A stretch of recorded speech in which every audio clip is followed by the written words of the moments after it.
यार कुछ लोगों की वजह से इस दुनिया में लड़की ना तो जिंदा सेफ है और ना ही मरने के बाद। तो आज हम कुछ ऐसे ही केस के बारे में जानने वाले हैं। एक व्यक्ति 48 डेड बॉडीज के साथ रेप करता है जो कि पाकिस्तान का है।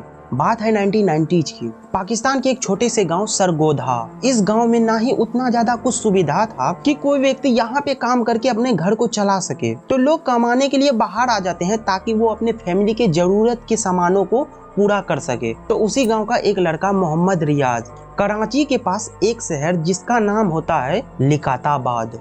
तो वो लड़का अपने गांव सरगोधा से लिकाताबाद कमाने के लिए आ जाता है। तो थोड़े दिन वो यहाँ पे आकर के काम की तलाश करता है और फाइनली उसे एक काम मिल भी जाता है।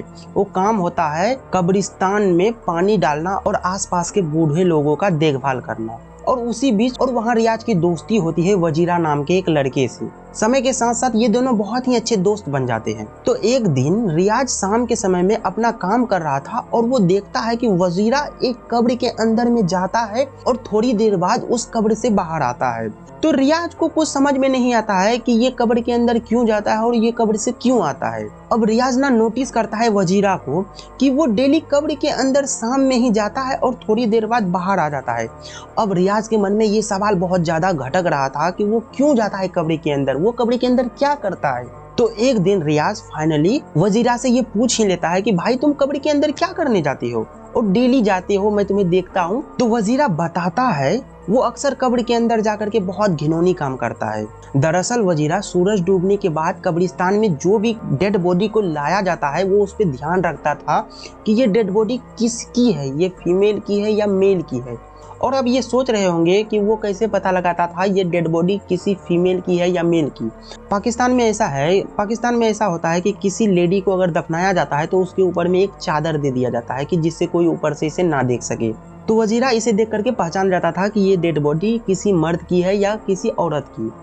और जब उस डेड बॉडी के फैमिली वाले वहां से घर चले जाते थे तो वजीरा उस कब्र के ऊपर की मिट्टी को हटाता था और उतना जगह बनाता था कि जिससे वो आसानी से उस कब्र के अंदर जा सके और वो उस कब्र के अंदर में जाकर के गलत काम करता था। जब ये बात वजीरा अपने दोस्त रियाज को बताता है तो एक दोस्त होने के नाते होना चाहिए कि यार भाई तुम ये गलत काम कर रहे हो, तुम्हें ऐसा काम नहीं करना चाहिए, ये तुम मत करो। लेकिन रियाज भी वजीरा के साथ मिल करके सेम ऐसे ही करने लगता है। अब दोनों मिल करके ये काम डेली करता है लगभग हमेशा। तो दिन बीतते चले जाता है। वजीरा जो है ना उसे ड्रग्स की लत लग जाती है और वो ड्रग्स लेता है। एक दिन वजीरा ड्रग्स की ओवरलोड के चलते उसकी अचानक मौत हो जाती है।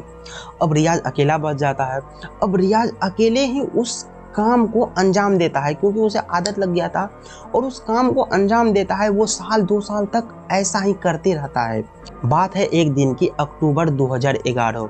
शाम के समय में एक डेड बॉडी को लाया जाता है कब्रिस्तान में और रियाज उस डेड बॉडी को पहचान जाता है कि ये एक लड़की की डेड बॉडी है। तो रियाज सेम उसके घर वाले के जाने के बाद रियाज उस कब्र के पास आता है और उसका मिट्टी को हटा करके उस कब्र में घुस करके गलत काम करने लगता है। तो रियाज अचानक से डर जाता है। वो देखता है कि रियाज उस लड़की को देखता है और वो देखता है कि इस लड़की का आंख खुला हुआ है और उसे लगता है कि ये लड़की जिंदा हो गई है। और उसे ये डर भी लगता है कि क्या पता ये लड़की कोई भूत या चुड़ैल या कुछ तो है, कुछ ऐसा तो नहीं है। और वो उसी हालत में कब्र को छोड़ करके वो बाहर की ओर दौड़ के आता है अपनी जान को बचा करके और लोगों को बताता है कि मैंने उस कब्र में उस लड़की को देखा, वो लड़की जिंदा हो गई, ऐसे कुछ बोल रहा था। और वहां से वो लोग उसके साथ उस कब्र को देखने आता है। तो वो देख करके समझ जाता है कि ये रियाज इस कब्र में घुस करके क्या करता था। तो लोगों ने इसे देखने के बाद रियाज को इतनी बुरी तरीके से मारा कि रियाज अधमरा हो गया। उसके बाद पुलिस को बुलाया गया और रियाज को पुलिस के हवाले कर दिया गया और रियाज को वहां के कानून द्वारा फांसी की सजा दी जाती है। लेकिन अफसोस की बात यह है कि रियाज अभी भी पाकिस्तान के जेल में जिंदा है जबकि उसे फांसी हो जाना चाहिए था। आप ये रियाज का इंटरव्यू को देखो। जब वो ये कांड किया था उसके बाद मीडिया वालों ने उसका एक इंटरव्यू लिया था। वो खुद बताया था कि उसने 48 डेड बॉडी के साथ रेप किया, मतलब ऐसे गलत काम किया था। कितने मुर्दों के साथ ये कर चुके हो? ये 48 साथ हो गए। 48 हाँ, खवातीन के साथ 48। लेकिन एक मतलब अभी तक सोचने वाली बात है कि एक व्यक्ति इतना गलत काम कर रहा था, वहाँ की सरकार द्वारा उसे जेल की सज़ा हुई है, मतलब उसे फांसी की सज़ा हुई है, लेकिन उसे अभी तक फांसी नहीं हुई है।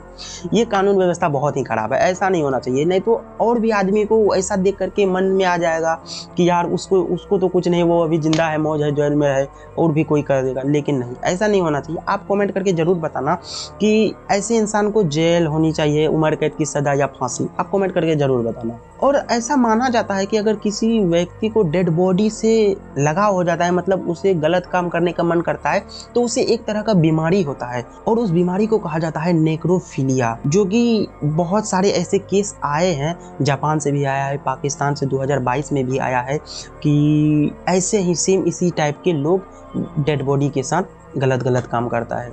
तो आज के लिए इतना ही। आप मिलते हैं आपसे नेक्स्ट वीडियो में, तब तक के लिए बाय। अगर आपको इस टाइप के वीडियो देखना पसंद है तो आप मेरे चैनल को सब्सक्राइब कर सकते हैं। मिलते हैं नेक्स्ट वीडियो में, और आप अपना प्यारा सा कमेंट करके ज़रूर बताना कि आपको वीडियो कैसी लगती है।